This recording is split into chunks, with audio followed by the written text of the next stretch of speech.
This is Michael Obona from Mentorship and Leadership. Today we're going to be discussing another profound topic on leadership titled How to Level Up Your Leadership Mindset. Having known that the kind of mindset you have as a leader will decide the kind of results and the kind of impact you make both in the life of people and the life of the organization you manage. Yeah, so today I have just about seven major things that I want to share with you on how to level up your leadership quality, how to measure up, in your leadership mindset and leadership journey. I think the first thing you need to do is to learn how to celebrate others. Learn how to celebrate others and acknowledge their qualities, acknowledge one or two things that they are doing right. Acknowledging people most of the time, help people to gravitate towards you, help people to trust you. When you acknowledge them, acknowledge their strength, acknowledge one or two things that they are doing right, even some of the areas that they are not, they've not really perfected their life, being able to acknowledge those aspects of their life and with the way you approach it and the way you make them feel at home with some level of empathy, some level of appreciations, help them to gravitate towards you and help them to love to hear from you.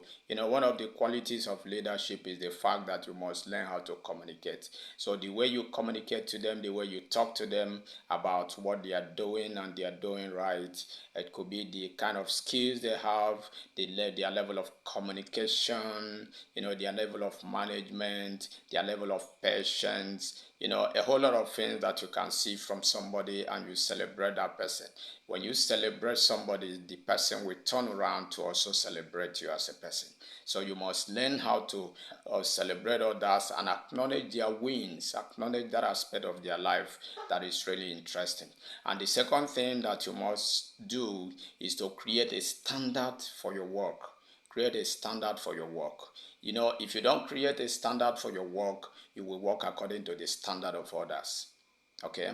Did you hear what I said? Let me repeat it again. If you don't create a standard for yourself, you will work according to the standard that others have been able to set for themselves. When you set a standard for yourself, it helps every other person that is coming around you to know that there are some things that are do's and there are some things that are don'ts for you. There are certain things and certain ways you do things and you live your life that you don't really care about some of the things that every other person cared, but because of the kind of life you are building, take for instance, you are trying to build yourself, to really impact the life of others. There are certain lifestyles that you must not live. There are certain kind of friends you don't have to keep. There are certain places you don't have to go. There are certain things you don't say, and there are certain things you don't do.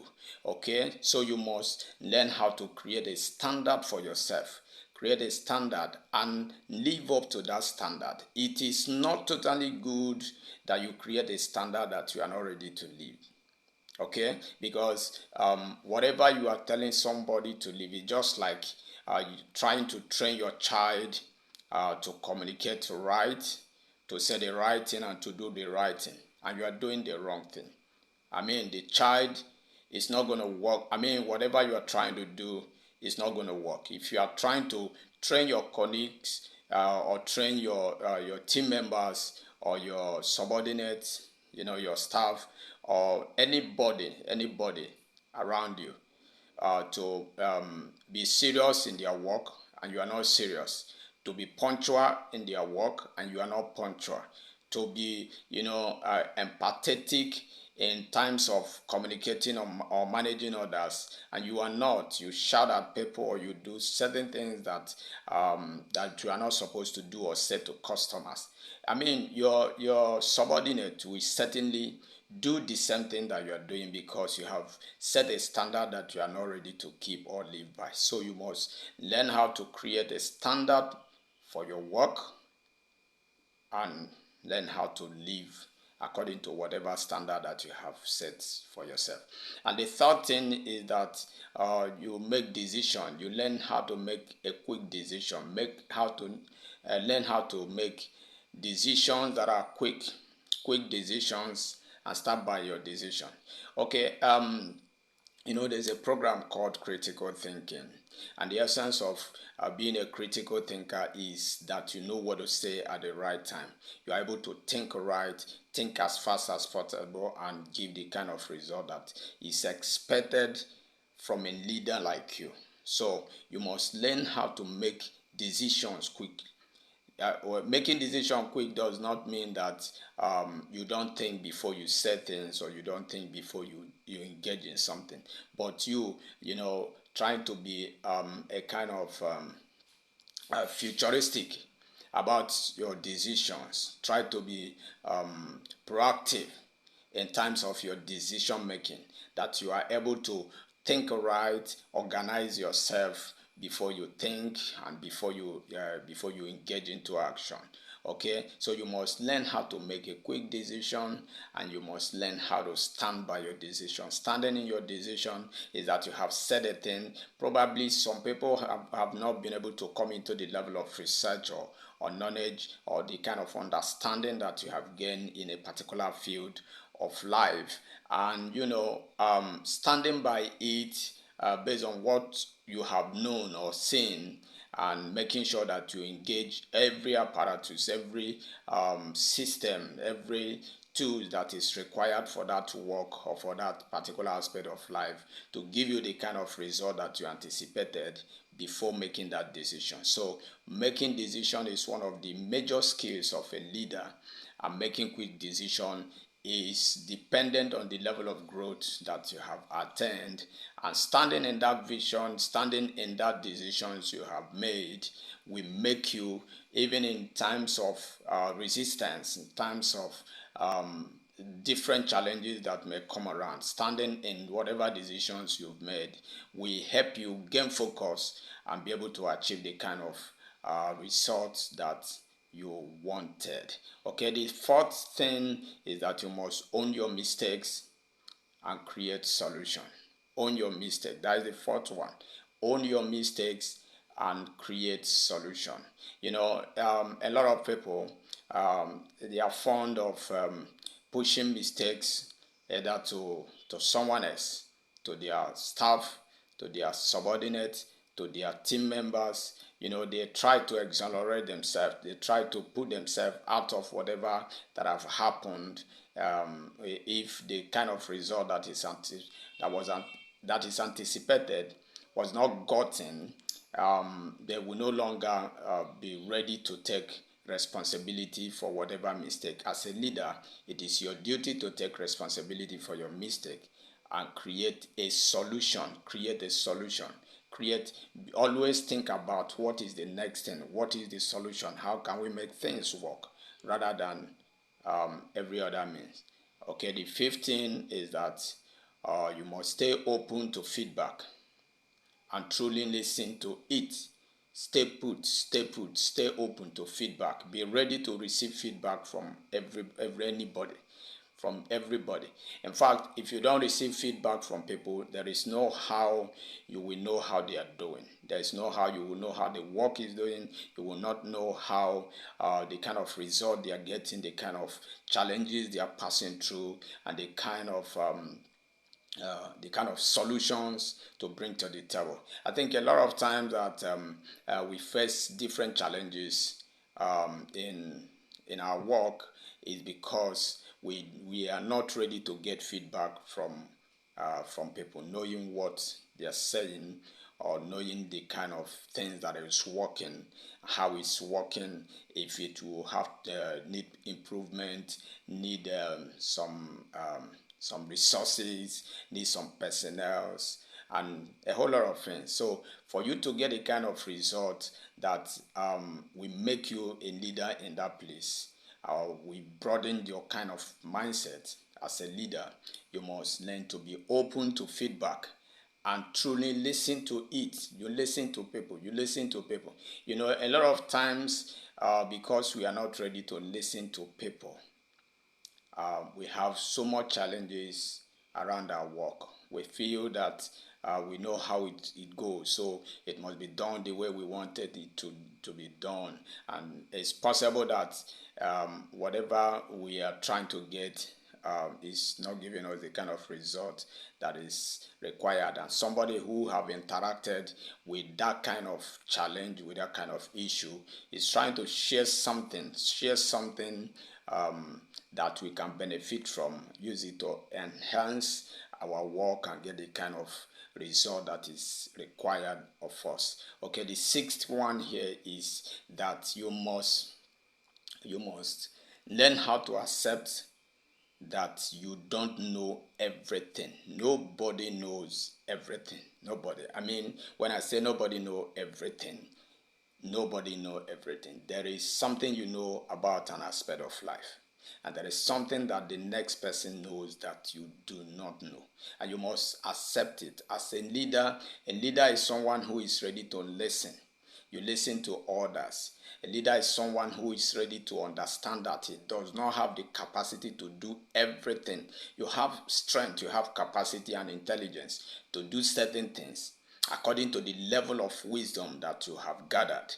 Okay, but there are certain things you have not interacted with that some other people have interacted with. That's that level of life, that kind of life.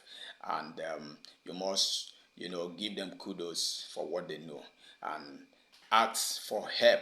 Ask for those who have gone ahead of you in a particular area of life to help you achieve the needed result. Okay, you can assess your areas of weakness, some of the areas where you know that you have not been able to gain the kind of strength that it should take for you to get the kind of result that is expected of you as a leader. Okay, the last one here is the fact that you must have empathy. You must have empathy. Empathy is simply you being able to put yourself in other people's shoe. A lot of times we approach people with the way we feel, not trying to think about how they feel, what is happening to them. Okay, empathy is something like this.